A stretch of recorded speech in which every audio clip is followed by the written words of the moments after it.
Muy, pero muy buenas tardes. Nuestra querida, amada audiencia de salud, actualidad y política. Otro jueves más en el aire, jueves por ciento complicado. Si hay cuestiones complicadas en este Buenos Aires querido, que tiene o que no tiene nada que ver con el tango, es casualmente lo mal que nos está yendo a todos. Más allá de toda la publicidad oficial, más allá de que en todos los grupos de WhatsApp, invadidos por supuesto por la mala publicidad a los contrarios, y este Mauricio Macri que se quejaba en su comienzo en la campaña presidencial del año 2015 y decía que el gobierno de Cristina con Scioli a la cabeza lo único que hacía era una campaña del miedo, para que todos tengan miedo, para que no voten a Mauricio Macri. Sin embargo, en un año y medio de gobierno de Mauricio Macri, todo lo que se decía desde las filas del sciolismo y desde el gobierno de Cristina en actividad, todo, absolutamente todo, resultó ser cierto. ¿Recuerdan ustedes, y esto obviamente que está recontrahablado en todos los canales, pero quiero hacer este reconto, ¿ustedes recuerdan cuando en esta especie de en el teatro que hicieron y no pudieron, y Mauricio Macri le decía a Scioli: ¿qué te hicieron, Daniel? ¿Qué te han hecho, Daniel? ¿Qué te pasa, Daniel? Porque ellos obviamente se conocen de toda una vida, y le recriminaba a Daniel Scioli que le habían hecho para que él dijera que Mauricio Macri iba a hacer todo lo contrario a lo que pregonaba. Cuando le preguntaban en casi todos los programas periodísticos qué iba a hacer, por ejemplo, con Fútbol para Todos, decía que no se tocaba, que lo único que iba a sacar de Fútbol para Todos era la publicidad del gobierno, que nadie tenía por qué bancarse la publicidad oficial del gobierno en el medio de un partido de fútbol. Sin embargo, se acabó Fútbol para Todos, promesa totalmente incumplida.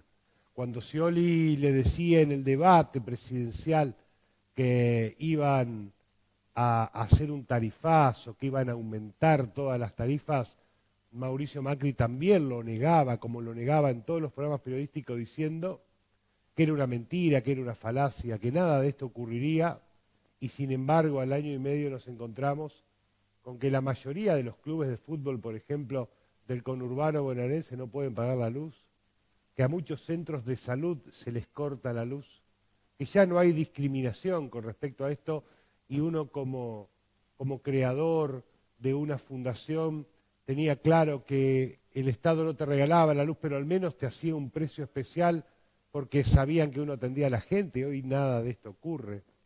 Y si no la podés pagar, no te tienen piedad. Vienen y te la cortan directamente. Ahora, cuando vos tenés que reclamar tus derechos porque la luz se corta tanto como en aquella época, a nadie, absolutamente nadie se hace cargo de esto. Y más promesas incumplidas y más cosas tienen que ver con la vida real de todos nosotros, que tienen que ver con la cadena de alimentos impagable. Ayer veíamos en Plaza de Mayo cómo desde Misiones trajeron 2 camiones y en estos 2 camiones regalaron 3 kilos de banana por cada individuo. Y nos enteramos allí que obviamente el kilo de banana en origen, en Misiones, lo pagan 1,50 pesos. O sea, realmente incalificable la deformación en la cadena de valor. Daniel, si pueden bajar un poquito el tono todos los que hablan, gracias. Incalificable en la cadena de valor cómo se agrega la plata, teniendo en cuenta que este país no tiene ferrocarriles, que los ferrocarriles en la época de Menem fueron realmente liquidados y los costos que eran muy baratos traídos por un ferrocarril que podía traer hasta 40, 50 toneladas o más, hoy lo tienen que hacer por camiones. Y obviamente todo este lobby que hizo Moyano durante muchos años para que quedara como exclusividad transportar lo que se produce en las provincias a través de los camiones, que es carísimo por otro lado, un camión desde Formosa acá para traer la banana, por ejemplo, cuesta alrededor de 30.000 pesos, que hay que sumarle al valor de origen, más la cajita, más el envoltorio. Conclusión, este gobierno decidió traer bananas de Centroamérica, que valen más baratas, que son más grandes, etcétera, etcétera, etcétera. Y así es con todo. La industria del calzado es una de las más damnificadas. Si buscamos alguna industria que realmente este gobierno le haya hecho daño, pero no es el que fabrica zapatos nada más, es toda la cadena, desde las curtiembres que tienen que preparar el cuero para después venderlo, hasta el que lo tiene que fabricar para poder producirlo, es decir, todo realmente una deformación en la cadena del valor, y tenemos que pensar que hoy, y una empresa muy simbólica como es Hush Papi, está importando en Argentina 120.000 pares de zapatos por mes, y esto obviamente lo hace también en otros países, pero Hush Papi en Santiago de Chile, un par de zapatos cuesta la cuarta parte de lo que cuesta acá en Argentina. Si usted quiere decir que lo más barato, por ejemplo, es que lo importado, por ejemplo, es más barato. No es así. Tienen producciones gigantes en otros países y las importan, obviamente, acá a la Argentina. El calzado, junto con toda la cadena que significa fabricar un par de zapatos, está literalmente destruida. Todas las fábricas grandes, ustedes saben que han cerrado. Ayer escuchaba en ciertas regiones del conurbano cómo se han cerrado empresas indiscriminadamente y han dejado tanta, pero tanta gente en la calle. Porque lo de PepsiCo, si usted quiere, sería una anécdota al lado, por ejemplo, de la Honda de Gutiérrez, que fabricaba motos, que empleaba a 2.500 personas y de la noche a la mañana cerró todas las puertas, trasladó toda su fabricación de motos porque no se vendían a Zárate, y todas las familias que hacía 10 años trabajaban en la Honda se encontraron con que no solamente estaban en la calle a través del trabajo, sino con todas las deudas que eso significaba. Recuerden que en el gobierno anterior al menos había créditos donde uno podía acceder al aire acondicionado, al televisor, a las mejoras para mejorar la calidad de vida. Este gobierno obviamente ha quitado absolutamente todo porque todo se convirtió en algo impagable. Escucha a funcionarios de este gobierno decir que en realidad el aire acondicionado no es para todos, que los televisores grandes tampoco son para todos, es decir, que la tecnología no es para todos.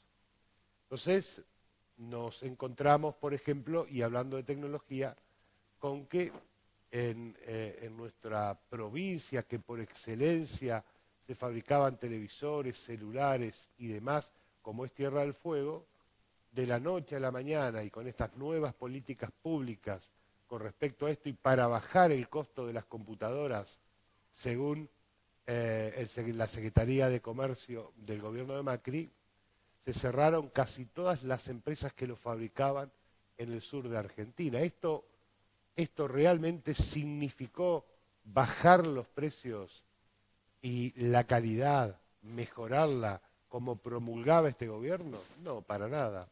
Porque en realidad una notebook que costaba, cuando se fabricaba en Tierra del Fuego, en Buenos Aires, 20.000 pesos, hoy cuesta 17.000 pesos. Es decir, que por bajar 3.000 pesos para unos pocos, lograron cerrar fábricas para unos muchos que daban trabajo y que mejoraban la calidad de vida de nuestra querida Argentina.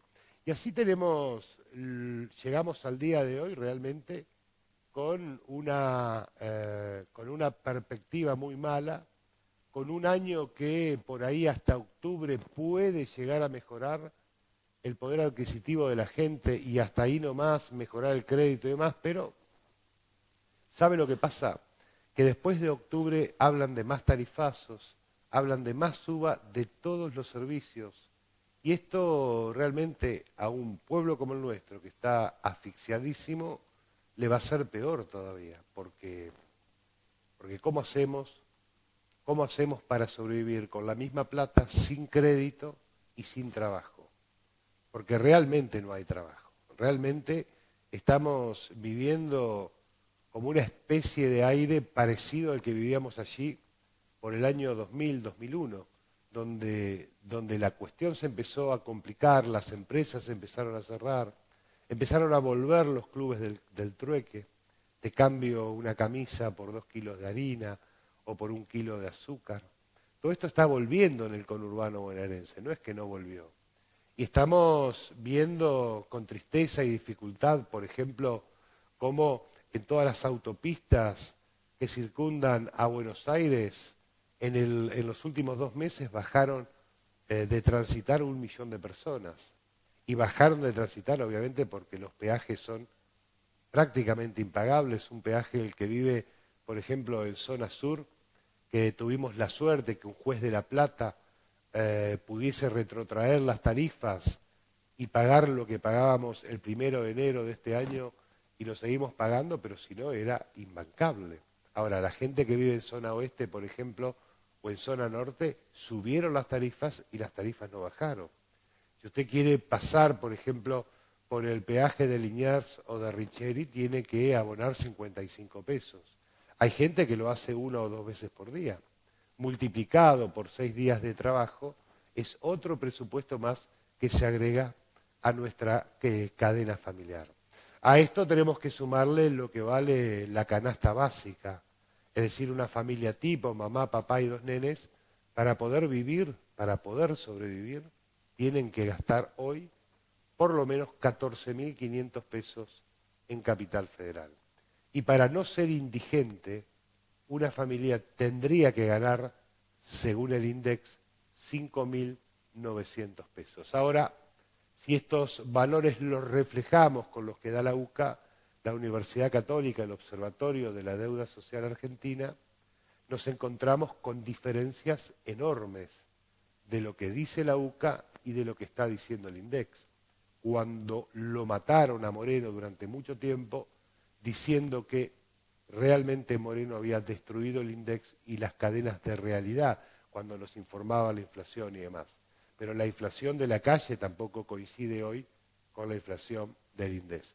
Y para terminar les digo que si hablamos de salud, los términos sanitarios en la provincia de Buenos Aires están realmente descontrolados, destruidos y muy bajos. Hablábamos con un grupo de médicos en la fundación y muchos de ellos cirujanos, cirujanos que no cobran hace 2, 3, 4 meses y te decían, imagínate con el ánimo que uno tiene que ir a operar.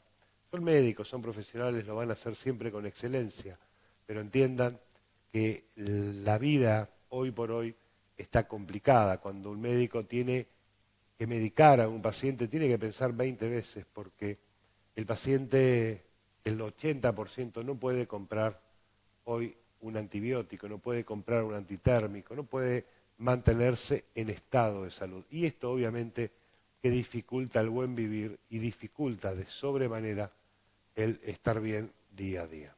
Vamos a ir a la pausita. Quiero agradecer a MZ Equipamientos, 4x4, que nos acompaña en Salud, Actualidad y Política. A partir de la semana próxima ustedes van a ver un bloque de 5 minutos con Martín, que es el titular de Equipamientos MZ, una casa que está allí en Matanza, que después le vamos a dar los teléfonos y la característica. Vamos a empezar a ir al taller y a mostrarle mecánica rápida y todo lo que usted puede hacer, si es que tiene una camioneta, para mejorarle la calidad y además para sentirse, para hacer travesías y todo lo demás. Así que agradecemos a MZ Equipamientos. Cuando volvamos, vamos a estar hablando con la doctora María Eva Pérez, abogada, penalista, y le quiero dar un beso grande a Karina Orsusa, que es nuestra columnista, que no viene ya hace 2 programas. Karina, te mando un beso grande, ojalá que te repongas rápido. La mamá estuvo mal y lamentablemente se le murió hoy la perrita. Se le murió la perrita de cáncer. Todos los que tenemos perros sabemos que una mascota en casa es como un hijo más. Así que, Karina, te esperamos el jueves que viene Karina Orsuza es abogada de familia. Te esperamos el miércoles que viene para charlar en el aire como lo veníamos haciendo desde que iniciamos este ciclo de salud, actualidad y política. El jueves que viene también vamos a tener a Gualberto Ríos y Dardo Tonelo, que son dos concejales que van por la reválida y nos van a contar un poco cómo está la ciudad de Florencio Varela y cómo ven ellos el panorama un poco del conurbano bonaerense. Vamos a ir a la pausita del canal y cuando volvamos ya vamos a estar hablando con la doctora María Eva Pérez. Dale.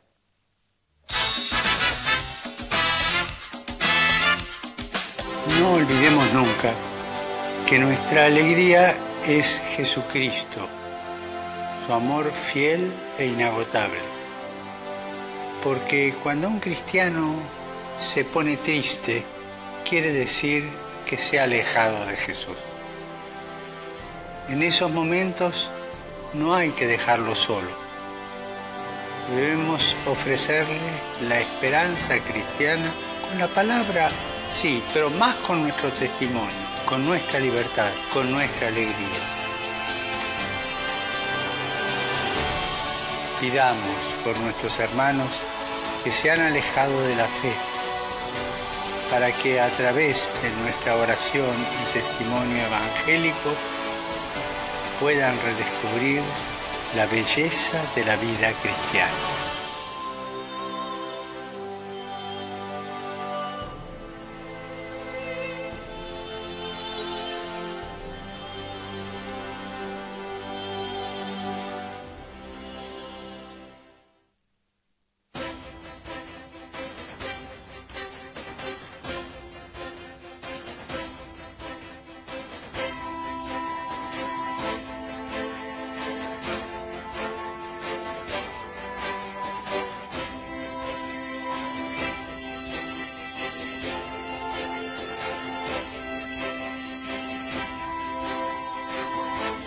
En estas elecciones, el mensaje es tu voto. Unidad Ciudadana, la voz de la mayoría. Cristina Fernández de Kirchner, Jorge Tayana, senadores nacionales, Provincia de Buenos Aires, lista 503U, Unidad Ciudadana. Proponemos que todos los funcionarios políticos cobren como una maestra. Nosotros como diputados lo hacemos y aportamos la diferencia a causas populares. En Ciudad de Buenos Aires, Miriam Bresma, legisladora. Marcelo Ramal, diputado. Frente de Izquierda, lista 505. Votemos a un compañero. A mis compañeros del alma del movimiento peronista tienen la oportunidad de votarme, de votar un compañero. Todos juntos a ganar la elección. Con honestidad y coraje, Guillermo Moreno, precandidato a diputado nacional por la Ciudad Autónoma de Buenos Aires, lista 501C, Unidad Porteña.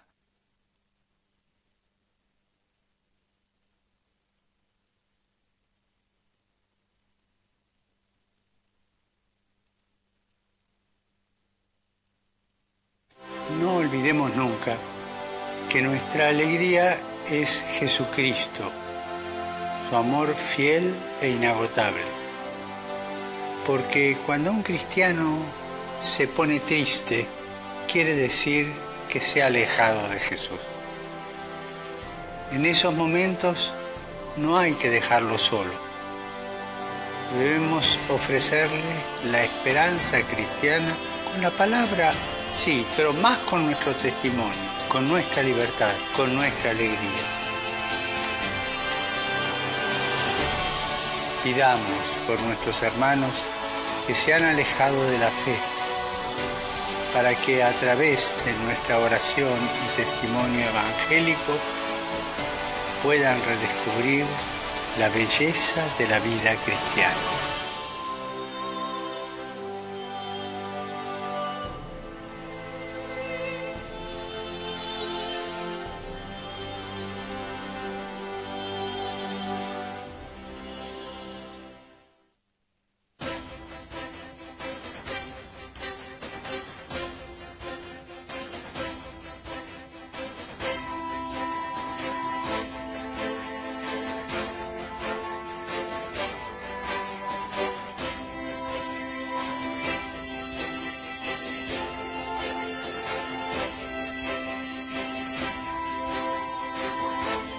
En estas elecciones, el mensaje es tu voto. Unidad Ciudadana, la voz de la mayoría. Cristina Fernández de Kirchner, Jorge Tayana, senadores nacionales, provincia de Buenos Aires, lista 503U, Unidad Ciudadana.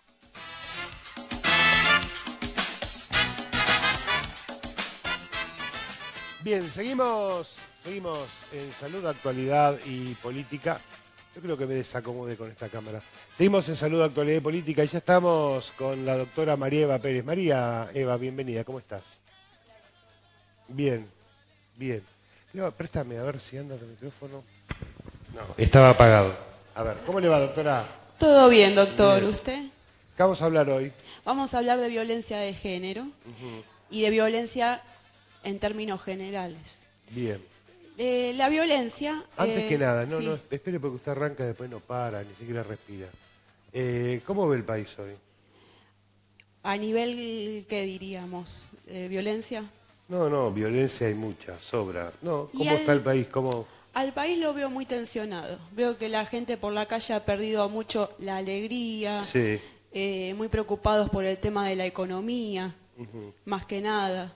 El tema de la salud también es muy importante y la gente está muy mal con ese aspecto porque no tienen a veces el dinero para cubrir gastos médicos. Está complicado. Está todo complicado en todos los sectores sociales, económicos. O sea que la gente vive tensionada, vive triste. En estos momentos, cuando uno va por la calle, ve a la gente con cara de pocos amigos, con nerviosa. Y es feo que estén pasando estas cosas, ¿no? Porque se supone de que uno tiene tantas cosas lindas tantos motivos para estar bien y sin embargo por diferentes cuestiones íntimas de cada persona, porque cada hogar es un mundo, la gente se siente así, ¿no? Se siente mal. Y con respecto al índice de violencia en el conurbano, a los robos... Y cada día vemos que aumenta más la violencia en general, tanto en lo que hace a lo que es la delincuencia, como lo que es la violencia familiar, la violencia de género.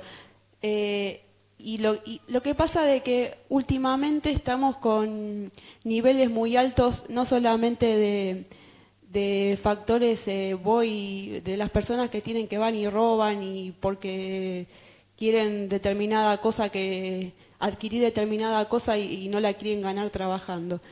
Estamos muy influenciados últimamente por el tema de las drogas, el alcohol. Están aumentando mucho estadísticamente el consumo de drogas en menores entre los 14 y los 17 años. En lo que hacía desde el año 2009 hasta el día de hoy, vemos un aumento estadístico de un 12% en el consumo de estupefacientes. Estamos viendo que actualmente los menores están consumiendo más y si uno va por la calle y les pregunta por qué consumen, por qué eligen ese camino, ¿y qué te responden? Porque en el ámbito familiar no encuentran una contención, ya vienen también de familias con problemas con las drogas, con problemas con el alcohol, y de una familia donde la delincuencia es un hábito, es algo cotidiano. Y también cuentan de que necesitan amor, afecto, cosas que la familia, debido a que ya vienen de un ámbito sin amor, sin contención, sin educación, terminan realizando esos actos que hasta a veces ellos mismos están mal por eso. Porque uno a veces lo juzga desde afuera. Hay esos delincuentes, mira cómo roba, mira cómo se droga, mira cómo toma alcohol. Pero detrás de esa persona, detrás de lo que vemos a una persona totalmente herida por diferentes factores de su vida. A veces tenemos que tener un poco de humanidad en ese aspecto y tratar no solamente de juzgar a los menores por lo que hacen o a las personas que se drogan o toman alcohol, sino también tratar de ver la parte humana de por qué lo hace. Tenemos que tener un Estado más activo con respecto a eso. Tenemos que tener un Estado que se empiece a preocupar de ir calle por calle buscando a esos menores que se están drogando, que están cometiendo actos que vulneran los derechos de otras personas, ¿no? Porque vulneran la propiedad de uno cuando te roban, vulneran la integridad física de uno cuando nos violentan con agresiones físicas para lograr sus cometidos. Tenemos que tener un Estado presente que a través de algún consejo interdisciplinario, ¿qué es un consejo interdisciplinario? Es cuando se reúnen psicólogos, médicos, psiquiatras y todos los asistentes sociales y todos los peritos necesarios para intervenir en la vida de esas personas. Habría que dar la asistencia psicológica, psiquiátrica y todo lo que esos menores y personas adultas que tienen vicios puedan recibir. ¿Para qué? Para que ver si lo podemos encaminar a esa gente, porque esa gente muchas veces son así, como dije antes, por un tema de que no tuvieron una contención, una educación en su familia. Porque es fácil juzgar es fácil, pero también hay que ponerse del lado de la otra persona que no tuvo la misma suerte que quizás uno tuvo, de tener una casa, un plato de comida, una contención familiar en el sentido del amor, del respeto, de los valores. Entonces tenemos que tener un poquito de humanidad con respecto a ese tema. Está bien, nadie quiere que nos roben, nos violen, nos maten, ¿no? Pero también tenemos que ver por qué esa gente actúa de la manera que actúa. Hay que tener un poquito más de solidaridad en algunos aspectos. Tampoco está bueno condenar por condenar. Hay que tratar cada caso en particular, porque la persona es así en determinada situación, determinado momento. Es complicado, doctora. Lo que pasa es que el tema de la droga, el gobierno anterior, al menos en la provincia de Buenos Aires, durante la gobernación de Scioli, dejó de lado todos los centros de contención. Se terminaron los centros de contención de los chicos que se los llevaba a las granjas y demás para su tratamiento. Y hoy nos encontramos con que este gobierno tampoco ha hecho nada más que toda la publicidad que hace a diario como para mostrar que se está combatiendo la droga, pero acá el grave problema es qué hacemos con los chicos que ya están en ese problema. Es decir, ¿qué hacemos con estos chicos cuando los queremos recuperar? Si hoy un chico decide dejar la droga, salir de la droga y cambiar su estilo de vida, no tenemos dónde internarlo. Tenemos que entender que un chico adicto no es un chico psiquiátrico, o sea que está muy mal cuando se los quiere internar así, porque no es el lugar casualmente que corresponde. El lugar son los centros que hoy hay, generalmente todos privados, o de alguna ONG que no puede financiar a un chico internado y necesita que lo financie el Estado. Y el Estado no está financiando absolutamente a nadie en este sentido, entonces nos vemos con la dificultad gravísima de que no tenemos a dónde llevar a un chico cuando este chico quiere recuperarse de la adicción. Nosotros con nuestra fundación hacemos jornadas de noche, hacemos jornadas con el hospital móvil, y cuando detectamos temas de droga nos encontramos con ese límite, es decir, ¿dónde nosotros llevamos a estos chicos para poder internar? Esto por un lado. Por el otro lado, ¿cómo lo sacás del mismo medio ambiente donde está como para poder mejorarle la calidad de vida? Y finalmente, son chicos que por su conducta adictiva, por las características de las personas adictas, nosotros siempre decimos que la adicción, María, se lleva a lo más débil de nuestra sociedad. No es que se lleva al más fuerte, que tiene recursos intelectuales o recursos espirituales o de amor o de familia de contención como para poder estar mejor. La droga se lleva a lo más sensible de nuestra sociedad, a las personas que terminan estando solas en medio de una familia, a las personas que en este sentido realmente tienen que refugiarse en una sustancia como para poder afrontar la vida, porque no lo podrían hacer de otra manera y desde otro lugar. Entonces nosotros, que durante años con nuestra fundación trabajamos con chicos adictos y con nuestro equipo técnico, buscamos la forma del abordaje por un lado y segundo, de cómo sustituir todas las falencias que tiene un chico que cayó en las adicciones, un chico, un señor, un hombre o quien sea. El mejor ejemplo de que la plata no lo es todo es Maradona. Maradona, siendo quien es, habiéndose convertido en rico a través de su habilidad en el fútbol, terminó también consumiendo drogas desde muy joven allí en España, cuando fue vendido al Real Madrid. Y sin embargo él hacía publicidades, no sé si recuerdan, en aquel entonces para que los chicos no consumieran, y él era el mayor consumidor. O sea que no solamente el dinero puede contenerte en este sentido, al contrario, fíjate vos que los que más poder adquisitivo tienen, más drogas consumen, es decir, que el vacío que existe en ese sentido es total. Ustedes saben que el cerebro humano, y desde que nacemos, es como una serie de casilleros que se tienen que ir llenando con las vivencias. Es decir, nosotros somos seres que vamos madurando en cada instante y vamos llenando todos estos casilleros.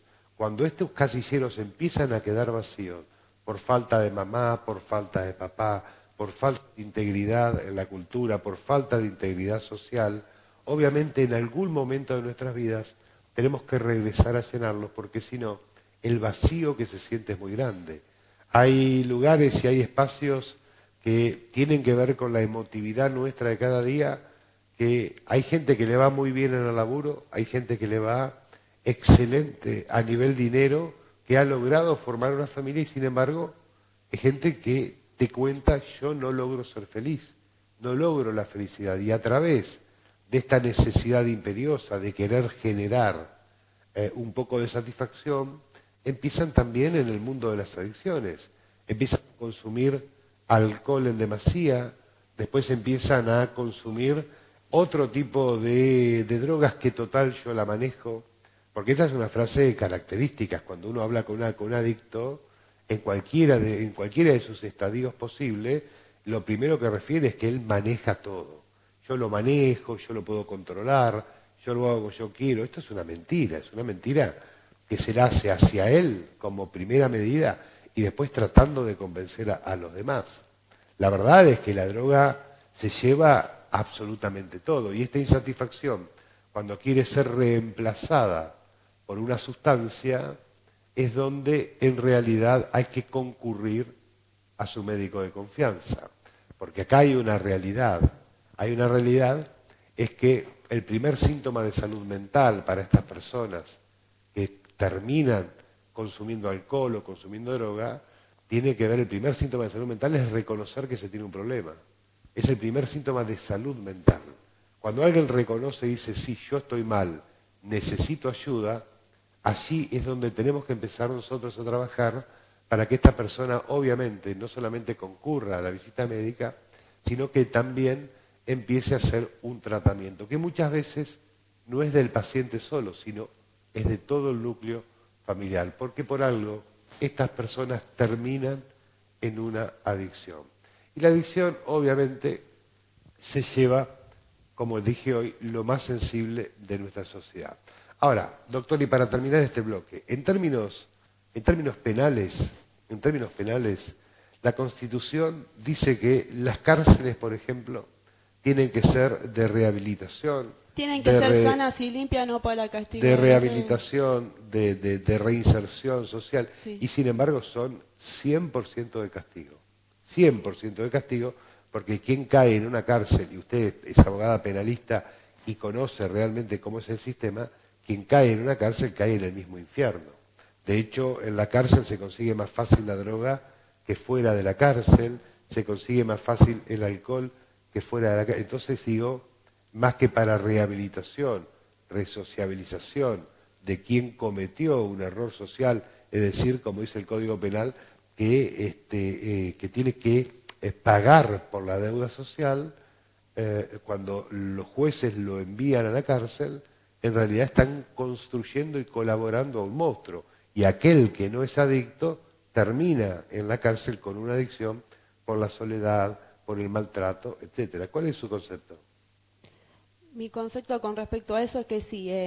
Bueno, con respecto a esto, vienen realizándose fallos que a veces no se tienen en cuenta para aplicarlos acá en la provincia de Buenos Aires. Por ejemplo, en la provincia de Mendoza hay un fallo que se llama justamente Fallo Mendoza, donde se trataba el tema ese, del tema del hacinamiento que hay adentro de las unidades carcelarias, el tema del maltrato y todo lo que se produce dentro de las cárceles, que son totalmente contrarios a lo que nuestra Constitución prevé. Nuestra Constitución dice que las cárceles deben ser sanas y limpias, no para castigo de los reos, sino para tratar de resociabilizarlos, tratar de que vuelvan a entrar en nuestro sistema de una forma mejor, ¿no? Que tengan una buena conducta. Resociabilizarlos. Claro. Sería la palabra, esto no Claro. ocurre. Sí, sí. Y esto en realidad no ocurre, porque se ocupan muy poco de los presos, tienen poca asistencia médica cuando se enferman. La comida que comen muchas veces no es la adecuada para la nutrición de una persona. Y bueno, y son un montón de factores que adentro de la cárcel esa gente que está presa vive, que no se condice con los tratados internacionales sobre los derechos humanos, con la Constitución Nacional. Hay una colisión total de lo que es la realidad con lo que prevén las leyes y las normas en general. Tenemos que tratar de ver la manera, si realmente como nación, ¿no? Como República Argentina, que somos, ¿no? Queremos respetar a la Constitución Nacional, se tendrían que empezar a ver de qué forma se pueden arreglar estas cuestiones que están totalmente en contra de lo que dice la Constitución. No van en el mismo camino como la Constitución lo necesita. Bien, complicado. No vamos a ir a una pausita, doctora. Cuando volvamos preparamos el mate y vamos a estar charlando de violencia de género. Otro gran tema. Hace unos días se están pasando por los canales de televisión la agresión de un muchacho a una chica en otra provincia, cosa que ocurre en el conurbano todos los días, ¿no? También nos encontramos con respecto a los temas de violencia de género que la ley siempre llega tarde, es decir, nunca llega antes. Tenemos un promedio de de una muerta cada 30 horas en este país y con una estadística escalofriante, el 50% de los casos no se conoce ni siquiera el destino ni quién la mató. De los que están hoy en juicio, prácticamente el 20% tiene condena, el resto está preso sin haber sido juzgado. Y en el mientras tanto, las mujeres que denuncian, si bien es cierto que no se puede tener un policía por cada mujer que es violentada, pero al menos generar algún otro tipo de recursos para que esto empiece a mejorar de alguna manera.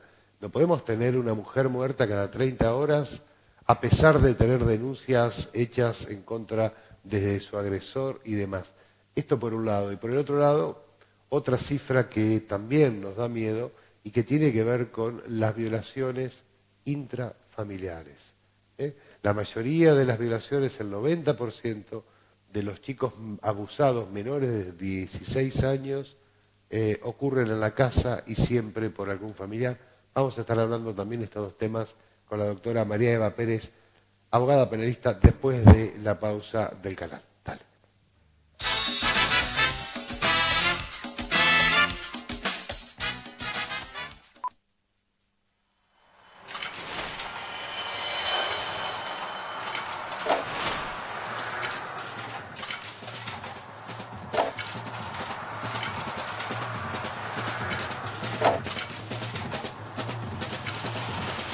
Imagínense lo que fue entrar acá por primera vez. Desembarcamos en un lugar asociado con el terror, Escuela de Mecánica de la Armada y la muerte.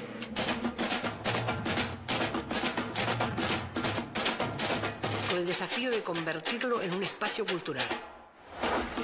Poner color donde antes hubo sombra. Traer belleza donde antes hubo miedo.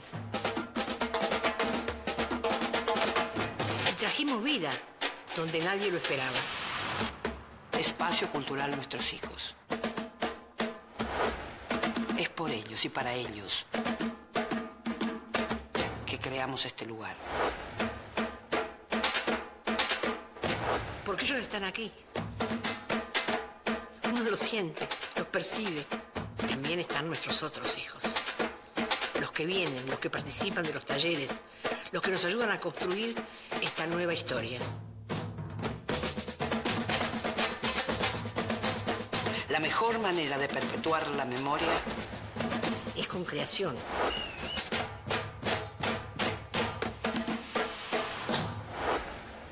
Desde el principio teníamos una misión: resistir desde la creatividad. Y un objetivo: qué maravilloso es crear cultura para todos. Animémonos, probemos, aunque parezca imposible. Las puertas siempre estarán abiertas.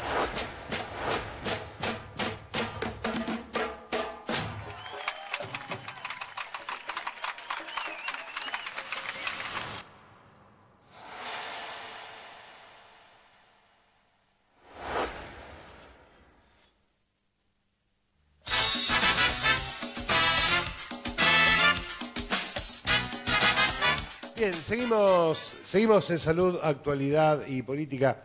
Gracias a todos los mensajes que estamos teniendo. Gracias. Doctora, ¿qué es la violencia de género técnicamente? La violencia de género, y no lo voy a decir técnicamente como surge de los libros para que la gente me comprenda mejor, pero la violencia de género, de forma criolla para que la gente lo comprenda, es toda fuerza, sea física, psicológica, o por omisión, que se ejerza sobre una determinada persona. Tenemos la violencia directa, que es la violencia propiamente física, donde un individuo ejerce fuerza sobre otra persona, pegándole, intentando matarla, matándola, incluso si trata también de autolesionarse a sí mismo. ¿Por qué? Porque tiene conductas violentas que la ponen nerviosa a la otra persona, el maltrato en general con respecto a lo físico. Después tenemos a la violencia psicológica. La violencia psicológica es todo lo que ejerce un individuo sobre otra persona, diciéndole no servís para nada, haces mal esto, haces mal lo otro, sos mala madre, sos mal padre. Porque acá estamos hablando de... Yo voy a hablar de una forma objetiva. No soy una persona feminista que se pone del lado de las mujeres y nada más. Soy una persona objetiva que trata de poner en una balanza las cosas, no como actualmente se está viviendo en nuestro país, de que por ser mujeres, como es el sexo débil, hay que sobreproteger a una mujer. ¿Por qué? Porque también los hombres suelen ser también víctimas de género, de violencia. Tenemos dos clases de violencia. Tenemos la violencia propiamente de género y la violencia intrafamiliar. La violencia de género es la que se produce en el marco de, al ser la mujer el sexo débil, el hombre suele querer generar un control sobre ella, sea físico, sea psicológico o sea por omisión. Omisión, ¿qué vendría a ser? Omisión es, por ejemplo, la violencia que ejerce un empleador con respecto a sus trabajadores.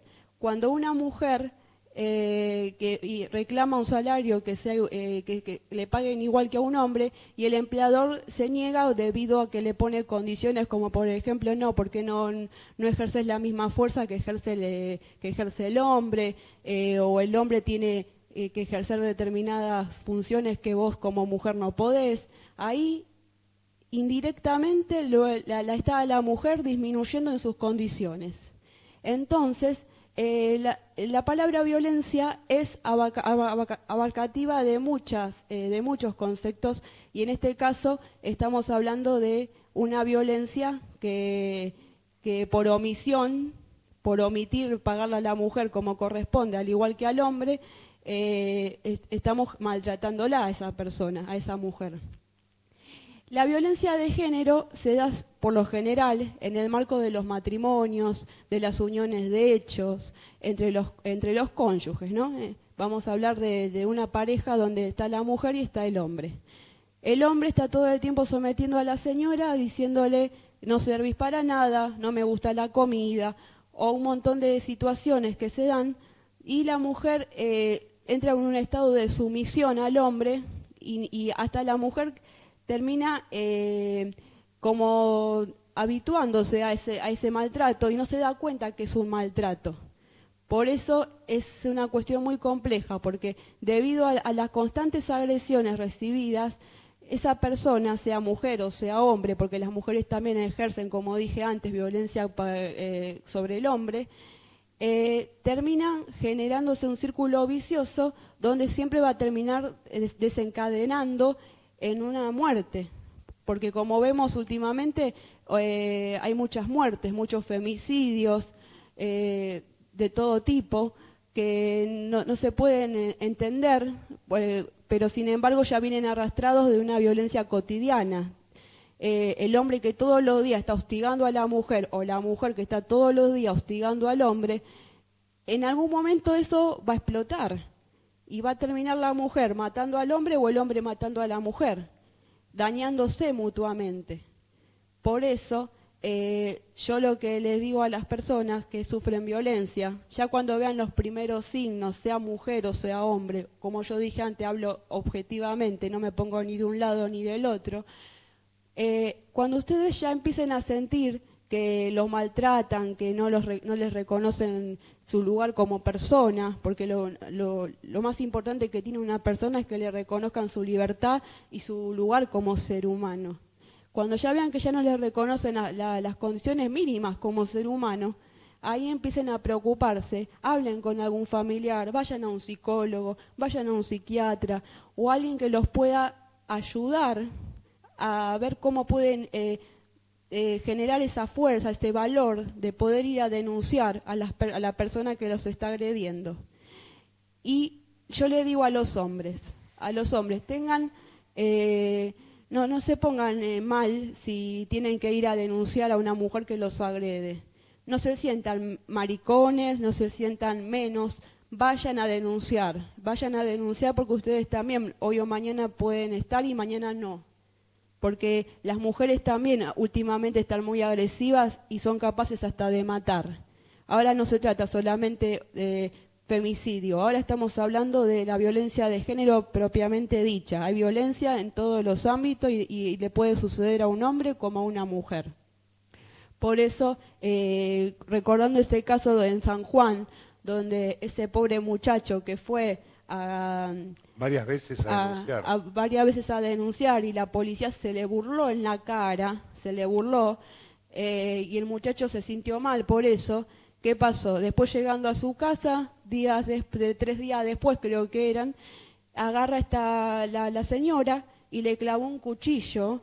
Después esa mujer se quiso justificar diciendo de que ella no fue la que hizo eso, sino que él estaba trabajando con los... No sé qué excusa en realidad uno puede tener trabajando con un cuchillo, y trabajando se clavó a sí mismo el cuchillo. Después terminó confesando que lo hizo ella. Pero el hombre terminó muerto. Por favor, basta de femicidio y basta de violencia en general. Ahora, doctora, femicidio en el caso de mujer y en el caso del hombre, ¿cómo se llama?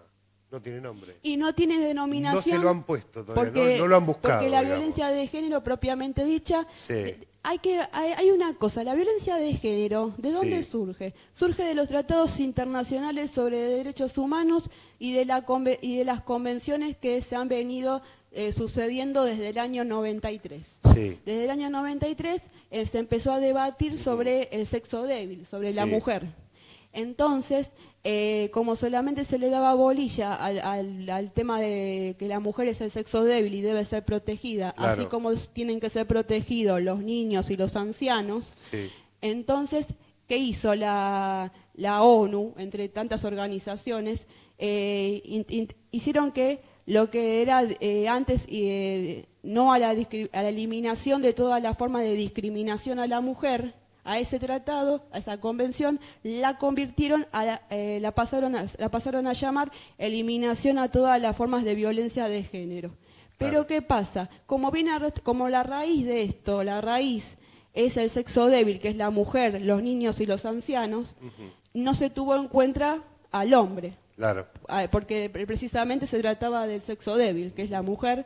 se trataba de los menores porque no tienen, los menores también son débiles frente al sistema, y los ancianos. Claro. Entonces, en ningún momento desde el año 93 hasta la actualidad se tuvo en cuenta que el hombre también podría ser víctima de violencia.